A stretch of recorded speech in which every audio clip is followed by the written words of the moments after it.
வணக்கம். இன்றைக்கி ஜானோஸ் கிச்சனில் ஒரு ஈஸியான தக்காளி ரசம் செய்யலாம்.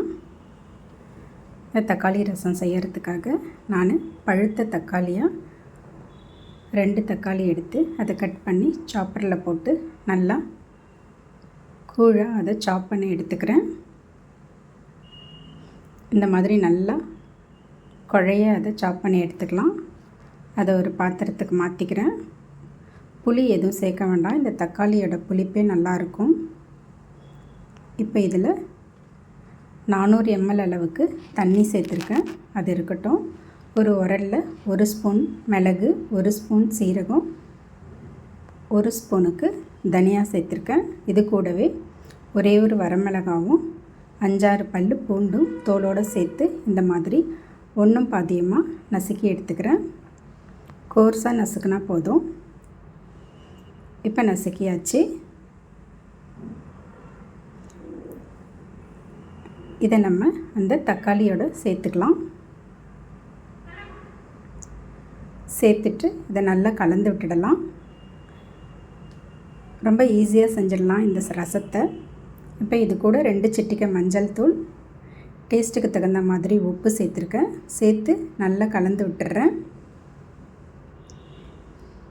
இந்த கலவையை அப்படியே ஸ்டவ்வில் வச்சு ஸ்டவ்வை மீடியம் ஃப்ளேம்லேயே வச்சு இதை நுர பொங்கி வர அளவுக்கு கொதிக்க வச்சுக்கலாம். ரொம்ப கொதிக்க வேண்டாம். இந்த மாதிரி பொங்கி வரும் பொழுது ஸ்டவ் ஆஃப் பண்ணிடலாம். இப்போ இதை தாளிச்சுக்கலாம். 1 ஸ்பூன் எண்ணெயில் கொஞ்சமாக கடுகு போட்டிருக்கேன். கடுகு வெடித்ததும் 2 வரமிளகாய் போட்டிருக்கேன். பெருங்காயத்தூள் கொஞ்சம் நிறைய சேர்த்துக்கலாம். தாளித்து அதில் கொட்டிடலாம்.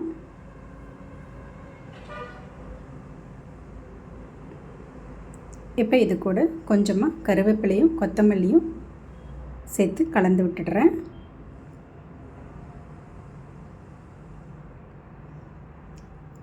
இப்போ இது கூட பருப்பு தண்ணி தேவைப்பட்டால் சேர்த்துக்கலாம், இல்லைன்னா அப்படியே கூட விட்டுடலாம். அவ்வளோதாங்க, ஒரு ஈஸியான தக்காளி ரசம் ரெடி ஆகிடுச்சு. தேங்க்ஸ் ஃபார் வாட்சிங். வணக்கம். இன்றைக்கி ஜானோஸ் கிச்சனில் ஒரு டேஸ்டியான எறா தொக்கு செய்யலாம். அதுக்காக ஒரு இரும்பு கடாயில் 2 டேபிள் ஸ்பூன் எண்ணெய் ஊற்றிருக்கேன். அதில் பெருஞ்சீரகம் கொஞ்சமாக நசுக்கி போட்டிருக்கேன். ஒரு மீடியம் சைஸ் வெங்காயத்தை சின்ன சின்னதாக கட் பண்ணி போட்டிருக்கேன். அதை கொஞ்சம் வதக்கிக்கலாம். ஒரு 2 நிமிஷம் வதக்கிக்கலாம். அதை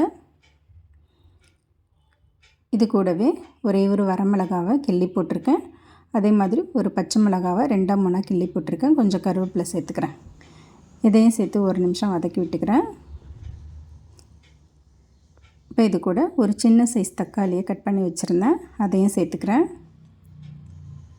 சேர்த்து 1 நிமிஷம் வதக்கி விட்டுட்டு இது கூட இஞ்சி பூண்டு பேஸ்ட்டு கொஞ்சம் சேர்த்துக்கலாம். நான் இதில் 1/2 டீஸ்பூன் அளவுக்கு கொஞ்சமாக தான் இஞ்சி பூண்டு பேஸ்ட்டு சேர்க்குறேன். சேர்த்து அதையும் நல்லா கலந்து விட்டுக்கிறேன். இப்போ இதில் 2 சிட்டிகை அளவுக்கு மஞ்சள் தூள் சேர்த்துக்கிறேன். 1/2 டேபிள் ஸ்பூன் அளவுக்கு தனி மிளகாய் தூள், 3/4 டேபிள் ஸ்பூன் அளவுக்கு தனியாத்தூள், 1/2 டேபிள் ஸ்பூனுக்கு சாம்பார் பொடி சேர்த்துக்கிறேன். இப்போ இதுக்கு தேவையான அளவு உப்பும் சேர்த்துக்கிறேன். சேர்த்துட்டு நல்லா கலந்து விட்டுக்கலாம். இந்த மாதிரி கொஞ்சம் எண்ணெய் பிரிஞ்சு வர மாதிரி வதக்கி விட்ட பிறகு இதில் கொஞ்சமாக தண்ணி சேர்த்துக்கிறேன்.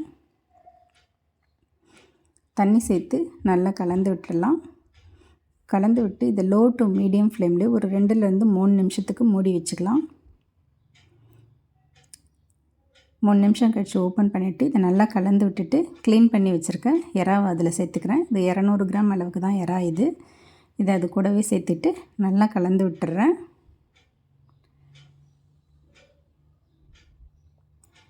இது இந்த மாதிரி நல்லா கலந்து விட்டுட்டு மறுபடியும் இதை லோ டு மீடியம் ஃப்ளேம்லேயே வச்சு குக் பண்ணிக்கலாம். இது ஒரு 4லேருந்து 5 நிமிஷம் போதும். எறா சீக்கிரம் வெந்துடும். அவ்வளோதாங்க. இப்போ எறாலாம் நல்லா குக் ஆகிடுச்சு. கடைசியாக இதில் கொஞ்சமாக கருவேப்பிலையும் கொத்தமல்லியும் சேர்த்துக்கிறேன். சேர்த்துட்டு கலந்து விட்டு ஸ்டவ் ஆஃப் பண்ணிடுறேன். அவ்வளோதாங்க, ஒரு டேஸ்டியான எறா தொக்கு ரெடி ஆகிடுச்சு. இது சாம்பார் சாதம், ரசம் சாதம் எல்லாத்துக்குமே சாப்பிட்றதுக்கு ரொம்ப நல்லாயிருக்கும். தேங்க்ஸ் ஃபார் வாட்சிங்.